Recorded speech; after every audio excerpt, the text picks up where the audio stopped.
What is this? Who made this? Kalis. Kalis. Kalis. Kalis. Kalis. Oh. Sorry.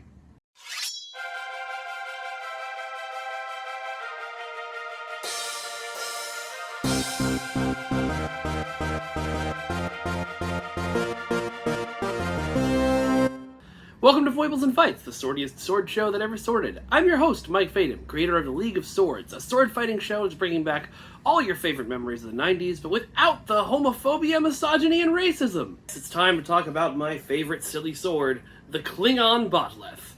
This one's foam. I don't have a real one. I know.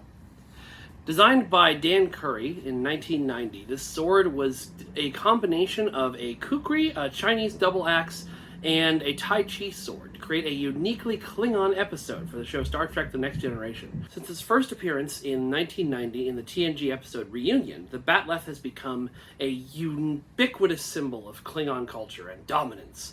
But, could you actually use one in a fight? And more importantly for our purposes, how would you choreograph for it? Personally, I think the best way to use this weapon is with the unique fluidity it gives you. A lot of swords don't allow for the kind of spinny moves that you get with a bow staff or, a spear or something like that. So while most Klingon fights, you see them starting, like this, I think it would be more interesting to start kind of in back here, keeping one hand forward, or you can have your mech left in here if you need to, which then allows you to do a starting cut like that, catch it and immediately stab, or catch it and spin around and do another cut like that.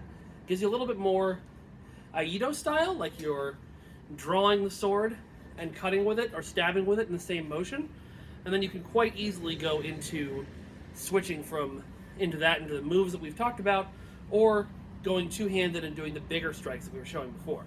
A lot of times with stuff like this, there's not really a set answer, and I feel weird about doing a video about it as if I have a set answer, but the best thing to do when you're choreographing for any weapon, no matter how standard or weird it is just do what I'm doing now. Go in the backyard with it, play with it a little bit. If you don't have the weapon on hand, try and build something that's a facsimile of it.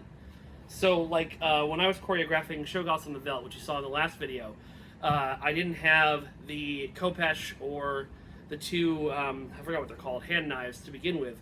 And so I went to the hardware store and I made some out of PVC. You could do that pretty easily with a Botleth too, or anything else that you're trying to use. If you're trying to do a fight that's like a pole arm versus a sword or something crazy like that, go get a really long pole and another kind of shorter pole, and just play with them in your space, whatever you've got. If you don't got a backyard, do it safely in your living room. That's the best way. That's pretty much the only way. You got to get something in your hands and try to figure out how it flows best for you. I think a lot of times on TNG and Deep Space Nine, where these things popped up, they were under a lot of constraints of like, hey, we've got to film this today, which means you've got to choreograph it today, which is why a lot of people went for the ha ha style. But I think if you were going to do a Klingon-focused project, I would love to get some actual martial artists on this thing and see what they come up with in terms of like spins and catches. I'm not good at that, but you know what I mean. Finding new ways to strike and attack with such a unique and weird weapon.